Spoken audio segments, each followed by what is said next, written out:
điều động, bổ nhiệm cán bộ chủ chốt ở 8 tỉnh. Hôm qua, mùng 4 tháng 9, các tỉnh Thái Nguyên, Yên Bái, Sơn La, Bắc Ninh, Quảng Bình, Quảng Ngãi, Phú Yên và Bình Phước đã triển khai các quyết định về công tác cán bộ. Sáng mùng 4 tháng 9, tại Sở Ngoại vụ Thái Nguyên diễn ra hội nghị công bố quyết định của Chủ tịch Ủy ban nhân dân tỉnh Thái Nguyên về công tác cán bộ. Tại hội nghị, đại diện Sở Nội vụ tỉnh công bố quyết định của Chủ tịch Ủy ban nhân dân tỉnh Thái Nguyên về việc điều động,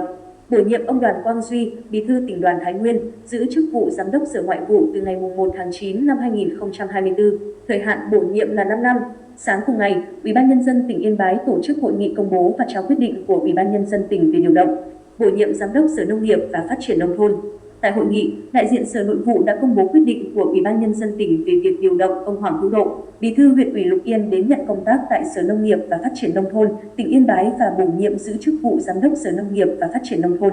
Thời hạn bổ nhiệm 5 năm kể từ ngày 1 tháng 9 năm 2024. Cũng vào ngày 4 tháng 9, Ủy ban nhân dân tỉnh Sơn La tổ chức hội nghị công bố và trao quyết định của Chủ tịch Ủy ban nhân dân tỉnh về công tác cán bộ. Hội nghị đã công bố quyết định của Chủ tịch Ủy ban nhân dân tỉnh Sơn La về việc điều động, bổ nhiệm đối với ông Nguyễn Văn Mạnh, Phó Giám đốc Ban Quản lý các dự án ODA tỉnh nhận công tác tại Văn phòng Ủy ban nhân dân tỉnh, bổ nhiệm giữ chức Phó Chánh Văn phòng Ủy ban nhân dân tỉnh Sơn La. Thời gian giữ chức vụ là 5 năm, kể từ ngày 1 tháng 9 năm 2024 đến ngày 1 tháng 9 năm 2029. Cùng ngày tại Trường Đại học Tây Bắc, tỉnh ủy Sơn La đã tổ chức hội nghị công bố quyết định của Ban Thường vụ tỉnh ủy về công tác cán bộ. Tại đây, trưởng ban tổ chức tỉnh ủy Sơn La Nguyễn Đức Thành đã trao quyết định của Ban Thường vụ tỉnh ủy về việc giao quyền Bí thư Đảng ủy Trường Đại học Tây Bắc khóa 23, nhiệm kỳ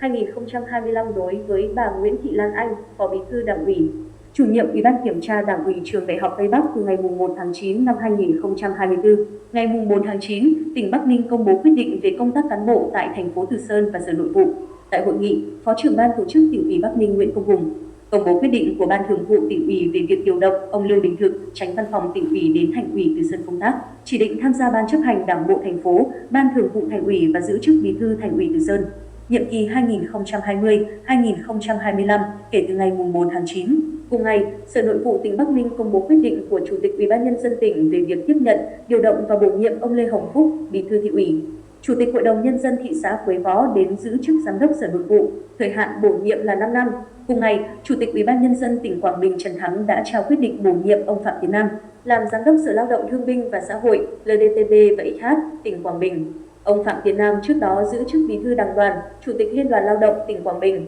Ông Nam được bổ nhiệm làm Giám đốc Sở Lao động Thương binh và Xã hội từ ngày 1 tháng 9 năm 2024, thay ông Nguyễn Trường Sơn nghỉ hưu theo chế độ. Sáng 4 tháng 9, tỉnh ủy Quảng Ngãi tổ chức hội nghị công bố quyết định của Ban Thường vụ tỉnh ủy về công tác cán bộ. Theo báo Quảng Ngãi, tại hội nghị, đại diện Ban tổ chức tỉnh ủy công bố quyết định của Ban Thường vụ tỉnh ủy về việc điều động ông Bùi Đức Thọ, Phó Chủ tịch Ủy ban Mặt trận Tổ quốc Việt Nam tỉnh đến công tác tại Ban Dân vận tỉnh ủy và bổ nhiệm giữ chức Phó trưởng Ban Dân vận tỉnh ủy trong thời hạn 5 năm,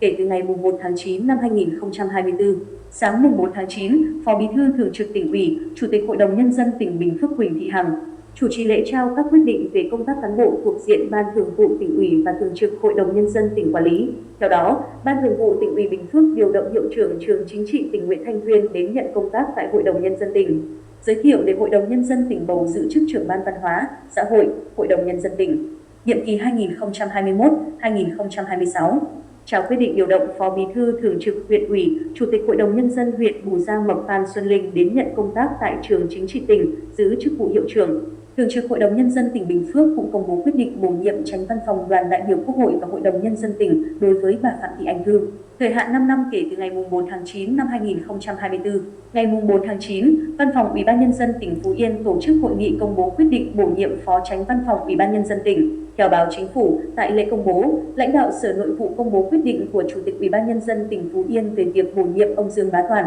trưởng phòng tổng hợp, Văn phòng Ủy ban Nhân dân tỉnh giữ chức vụ Phó Chánh Văn phòng Ủy ban Nhân dân tỉnh, thời hạn bổ nhiệm 5 năm kể từ ngày 4 tháng 9 năm 2024. Ông Dương Bá Toàn sinh năm 1979, quê quán xã Hòa Thịnh, huyện Tây Hòa, trình độ cử nhân ngữ văn, cao cấp lý luận chính trị.